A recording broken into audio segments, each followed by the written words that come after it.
Dune Awakening's huge August patch has finally gone live. Patch 1.1.20.0 isn't just awkwardly named, it has hundreds of notes. So I've gone through everything to bring you only what you'll care about, along with the extra information and context you are after. Everything is cut into sections with timestamps to zip through. The third set of Twitch drops for Dune Awakening are live, so pop in and get your drops. Starting with quality of life, you can now search for items by name in the exchange. Some of the part string searches are a little janky, but results showing when badly spelling the name is pretty impressive.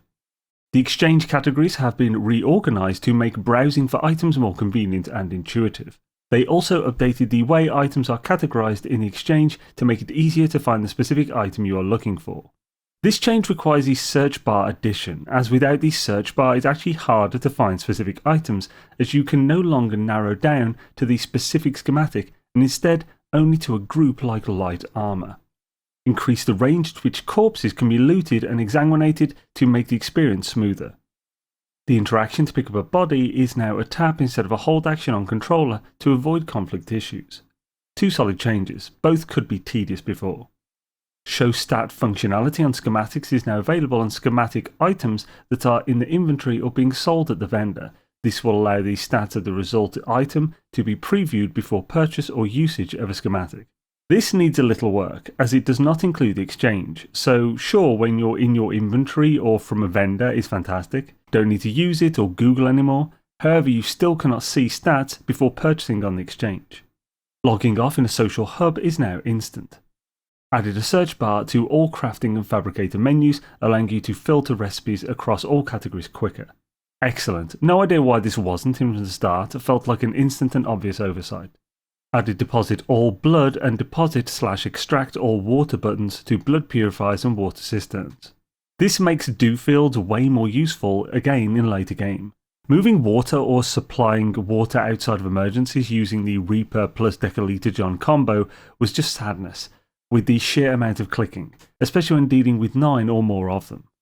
Added a checkbox to hide completed entries in contracts and journeys. This is definitely a good change. Contracts tend to display too little info when looking on the map, showing objective names and not contract names, making you click every damn contract to find one. This will speed things up. Added new power, water and storage panels on the subfleet base management menu. Another great change, having a centralized control panel with as much info as possible is really needed for the larger bases. Vehicles have had a fair few important changes in this patch, covering anti-griefing, quality of life and more. A new sandbag variant is available for purchase at the vehicle vendor. The vehicle vendor in question in Arakeen is right by the flight master. Colliding ornithopters will now get knocked back to separate them. This will mitigate the griefing done to carrier ornithopters by swarming with multiple ornithopters. A number of balancing changes have been made to most vehicles, primarily covering the deterioration rates. So say Scout Orni and Sandbike Scanner deterioration rates have been halved. Scout and Assault Thopter wings will last longer. Carriers will fly a bit faster. Both Assault and Carrier boosts have been increased and will even increase the top speed of Vulture mode, making them not just great for gaining height without turning the engines on. PSU/generator units now have a more notable effect on heat generation. This is very notable with the boosts on the Assault and such now.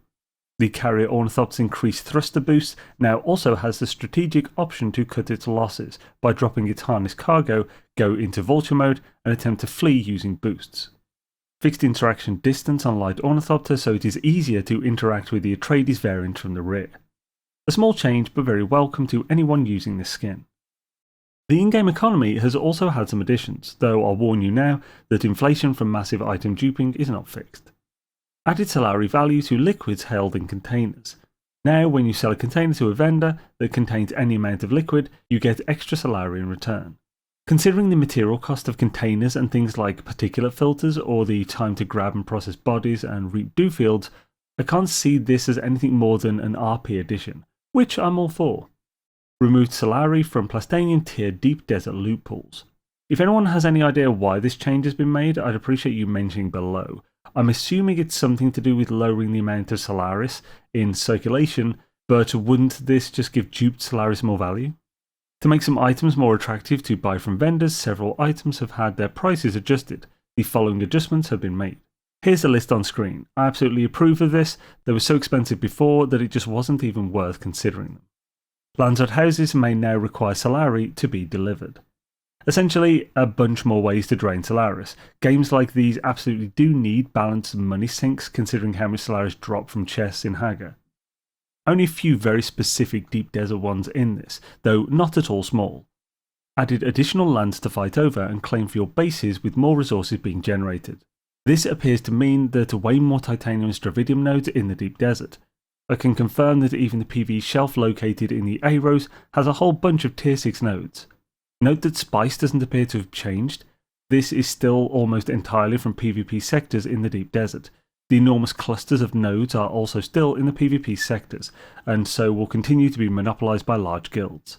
From this and the removal of Solaris, it appears as though they are trying to move closer to what they said was the endgame split, which was PvP being faction wars over spice, and PvE being Landsraad and other resource gathering to fund buying the spice from the PvPers. If that is the case, it's a really tricky balance to achieve, and as ever we'll likely have a slew of people quitting or at least saying they are. I expect Funcom wants these changes finished and balanced before the big content update in October. Sandworms in the deep desert now have a 50% chance to use the shorter breach version of their animation. This essentially means that when a worm is attracted and breaches before heading for you, there is a 50% chance that breach will be fast, and 50% it'll be slow, and you have no way of knowing which. So any timing you have naturally built up from before, ignore it and just get in the air when it breaches, as you may not have the time you think you do to grab another 4 sand piles before it heads for you. Misplaced Landsraad control points fixed in the deep desert. I can't be certain, but I'm hoping this is referring to the control points that would overlap testing stations in the PvE sectors and so forth, making those stations PvP and shared loot. For building we also have few but substantial notes here. The Solido replicator will now encode placeables and decoration, allowing you to copy your fully functional and stylish bases with everything included. While this means I need to delete and reprint the 20 Spice Boys DD base replicators I have stored, it is a fantastic change. Not even saving the pentashields when making the blueprint was a little silly considering what the point of the whole thing was. It is now possible to place pillars between walls. This is a way bigger change to building than you may first assume. While building my forever base, the inability to place pillars within or between walls annoyed me greatly and restricted my build design heavily. A big example is this spiral ramp I made. Supporting this was very tricky, though with this change it will be incredibly easy to support properly while also looking cool. On top of all that, you now won't have to have huge pillars outside or in the middle of your build just so you can build a bit higher. Pentashield surfaces can now be damaged anywhere, not only in the corners. I'll be interested to see how this affects durability damage from storms in deep desert bases, due to storms knocking the shields off and pentashields on the roof being very common. If they'll definitely last a week like before, it'll be fine. Fixed an issue where you could build horizontal pentashields without attaching them to walls. This is kind of connected to the all pentashield base fix. Essentially, there was a method to build pentashields that used walls and floor holograms as support without having to build them. This made it possible to have a base completely surrounded in pentashields, which had some advantages. Fixed the issue of resources spawning on top of pentashields. A new set of desert mechanic decorations is available for purchase at the structure vendor. This is the Chaum vendor, located here in Arakeen on the map. As you can see in person, this is where he is. Some skills have been tweaked. Increase the penalty to headshot damage from centre of mass from -10 to -25 at all levels of the technique. Remove the body damage penalty from the marksman technique. Several skills have had their visible stats updated, such as centre of mass, battle hardened, poison tooth, shield overcharge, recovery and trauma, cutter ray mining and deep analysis. These updates to skill text are to clarify and better express how these skills work, as previously they were not all that clear. Fixed an issue that caused crippling strike to cost twice as much stamina as it should. Suspensor blast will now grant hyper armor for the first second instead of entire channeling duration. This change was made as previously the hyper armor would last for as long as the ability was channeled, allowing not only hyper armor but also for stamina to recharge. Litany Against Fear has had a number of changes on screen now. Here are a few more fixes that are a little more miscellaneous but still worth knowing. corrected that the Tarl Cutteray Mark V could drop from aluminium tier loot locations, and that the Sandflies Carver could drop from duraluminum tier loot locations. These two uniques have now been swapped. This is a pretty big change, as everyone levelling will likely want a Tarl Cutteray before heading into the deep desert. Granted, with the nodes being added to the PvE shelf, it's much less of a big deal to have the max amount of titanium and stravidium gathered per node. Regardless, the short of it is that the Tarl Cutteray now drops from different locations. These locations are two of the shipwrecks in Sheol. The first is the wreck of the Delphis. It's the largest, most central wreck that is actually displayed on the map in the shape of a ship and not just a marker. To get the chest is more simple than you'd expect. Firstly, you can park your Thopter on the southern edge of the landmass to be off open sand and away from the PvP zone. Next, drop through the hole in the roof here. Once drop down, look around you. It'll be pitch black except for a hologram. Go to the hologram. Now look for a purple glow. You may need to jump up slightly to see it. Head to that purple glow. It's marking a vent, and inside is the pentashield key you need, so go get it. Now retrace your steps and exit out of the hole in the roof. Run over the top of the wreck to the northwestern corner of the wreck and drop down. You'll see a pentashield door on the outside. Head in through that and you are in the end loot room, so just go loot the chest. Once you memorise that simple route, it'll take you a minute or two for each attempt. The second drop location is even more simple and easier. This is the wreck of the Euphoria, which is the southernmost wreck in Sheol, located in the southwest. Firstly, you can park your Thopter nicely on the landmass right by it. Park on the southern bit so the camp doesn't aggro. This is the simplest wreck layout in the game. Simply walk around to the south side, which is the open side where the ship was torn in half, deal with the 3 enemies, then head inside. Inside you'll find mines everywhere. The loot is behind a blast door to the right as you enter. It's so simple you can even run past the enemies, cut away the door, grab the loot and run back in most cases. The downsides to these two are that due to being wrecks they are PvP locations, and that means the chest where the Tarl Cutteray can drop is shared loot, and so only one person on the server can loot it up to every 30 minutes. NPCs can no longer damage player-owned buildings or placeables in PvE areas. As such, it is no longer possible to kite NPCs and use them to destroy player bases. Fixed a rubber banding issue that could occur after you reconnected to the game after completing the travel between deep desert partitions. This next one is worded really badly. Fixed an issue that caused partially harvested spice fields now show correct visuals after client reconnect. Lastly, we have some nerfs.